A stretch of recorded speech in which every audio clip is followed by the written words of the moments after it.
ఒక సిగ్నల్ లేకుండా నీళ్లు బుడమేరు నుంచి గేట్లు ఎత్తేశారు. బుడమేరు డ్రైన్ కనీసం బ్రీచ్ అయింది కూడా తెలియదు.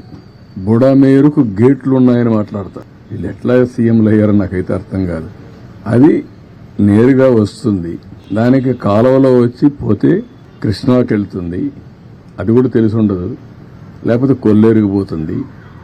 తెలియాలని లేదు, కనీసం తెలుసుకోవాలని ఉండాలి. అది కూడా తెలియకుండా మాట్లాడే పరిస్థితి. ఇంకొక పక్క మా ఇల్లు కాపాడుకోవడానికి బుడమేరుకు నీళ్లు పంపించామంట. ఏం మాట్లాడతారండి? ఎంత అజ్ఞానం, లేకుంటే విచ్చలవిడితనం. ఏది చెప్పినా నమ్మతారని, ఏదో ఒకటి వాగితే ఏమీ చేయలేదని.